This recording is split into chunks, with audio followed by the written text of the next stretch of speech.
Right, hello, this is Unit History again. I haven't put any videos for a while, but this is a new one. Because I'm researching some nice horrible things. Now this one is going to be about, you've probably heard of this guy, Ivan the Terrible. You know who Ivan the Terrible is? If you don't, then you're going to find out, and if you don't understand, just look him up. Now then, his, obviously he was the first Russian Tsar, but we'll get to all that in a minute. We'll start with, obviously, his early years. Pretty much, yeah, it's earlier years. His father was the current ruler, who was Vasily III, and his first wife was barren. Basically means she wouldn't have kids, like sterile. There you go, if you want to put it into modern parlance.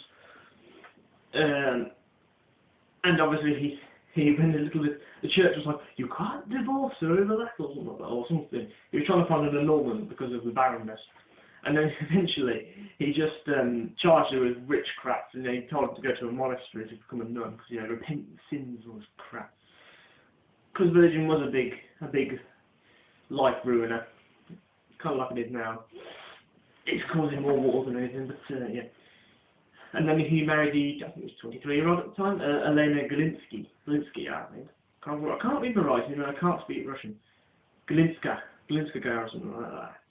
Elena Galinsky, let's just give her that name. That's close enough as you can get. Just give her that name. And obviously she gave birth to Ivan, the name of his, I think his grandfather or his great-grandfather that started the Reformation of Russia after, I don't know much about the past. I think it's something about the Byzantines were invading them or something. I didn't really look into that. I didn't really tell you anything about that. But that's what they gave it. That's how Ivan was born. And about 3 years on, when he was 3, obviously, and his father dies from this boil he had on his foot or something. And obviously, medicine in those kind of times was dreadful. They often thought, oh, you've got a headache, let's cut your head open and let you bleed. Or, oh, I've got a cramp in the leg, cut your leg open, cut it off even better. But obviously because he didn't get it cut off or anything, or he didn't get it actually treated properly, it became gangrenous and infected and all green, and he died of blood poisoning, obviously. And then his mother acted as regent for the next 6 years, so Ivan was about, yeah, 9. He was 9 years old. When he was 9, she mysteriously died, and it's believed that she was poisoned by her enemies at court. We don't know much about what Elena actually did, apart from she was trying to stand up for the policies that her husband had started. Also, I think a few people are obviously a bit pissed at that. No, she was replaced by these because Ivan wasn't old enough to rule yet. He had to be like 16 or 18 before he could be allowed to be king, and they were replaced by the court officials, or the boyars, all them bastards. You must have heard of the boyars before with Vlad the Impaler. The boyars weren't very nice. They were basically all these snobby, power-hungry fucks. Well, they were like Parliament in James and Charles' time. They're like, if you don't do this, you're going to have a right. Kind of like that, you know, that kind of thing. Very, very stroppy. Of course, I think I estimated the years, and I think he was 16 when he was crowned, but I'm no good at maths, so I could be wrong. He was crowned on January the 16th, 1547, in the Kremlin. It's like a little crappy version of the Kremlin, and he changed the ways of the rule. He denounced the role of, I think it was Crown Prince, and he adopted the older title of Tsar, and everyone was like, oh, he gave any title. Because obviously he was denying, he was just saying to the boys, I'm being who I want to be, fuck off. Like that kind of thing. And of course his earlier reign was very good. Well, it was prosperous, well, it wasn't prosperous, but you know, it wasn't exactly like it was in the later years, but, well, you'll get to that in a minute. And, right, so I think it's about a couple of days afterwards, he's got to take a wife, and all these, like, millions of, well, it was like 16, I think, out of them, but the legend is there's millions of virgins come all out of the country to marry him. But obviously it's more likely that the boyars would say, oh, you can't have this one. She's small. You know, it had to be specific types. You know, couldn't be any old bat off the street. It had to be a specific type, like a boyar's daughter or some shit like that. So obviously there wasn't like millions. It was more like, I think it was around 20 or something. That wasn't very many. And out of all of them, we picked Anastasia Romanova, which we actually married. Along with the new stuff, pretty much what his earlier reign pretty much was kind of more economical than attacking things. Even though in '52 he did attack the Persian Kazan, I think it was the Persians. It was the Kazan armies or something like that. Who obviously, like most of the things, they're all coming into Russia, nicking land off them, and obviously he's going, hey, you're going to come in land, you'll have to, they're going to fucking kill you. And that's what he does, he kicks the crap out of them and takes back his land.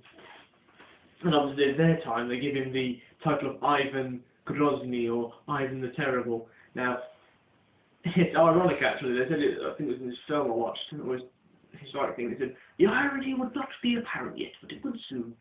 And it was the idea that Ivan the Terrible in Russian, although at that time at least, meant like great leader, could terrify the enemy. Kind of like Attila the Hun, the fact that they say that you just have to do that and kingdoms will crumble or some crap like that. You know, to speak and everything would go. That kind of, it was kind of like that. It was the all-powerful, great leader, terrifying the enemy, kicking their asses, that kind of thing. That was what the Terrible meant at the time. But obviously, that's been now connected to what he's done, because obviously historians are a bit biased. Not too sure about when this happened. Oh no, afterwards, yeah. Afterwards, he had this cathedral called St. Basil's constructed in Moscow to commemorate his glorious seizure of Kazan, and you know, look at me, I've done it. And he was so impressed that he got the architect and actually blinded him. Although there's been stories that actually afterwards the architect continued to make stuff, so he probably wasn't blinded, but I don't care. I prefer the blinded, it just makes him more horrible. And around 50-53, he had this near-fatal illness. I don't know what it was. It was a near-fatal illness, and obviously he thought, oh, I'm going to die.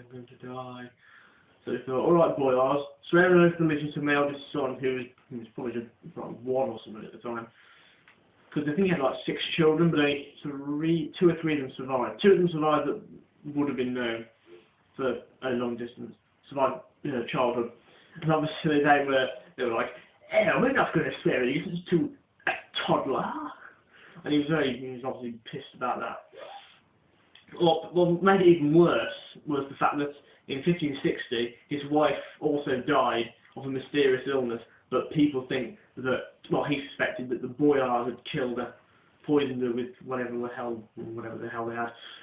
Obviously that made it worse. It's obviously like, and this is what kind of grew into the paranoia that he actually managed to get in around his later years, when he was going, you're killing him.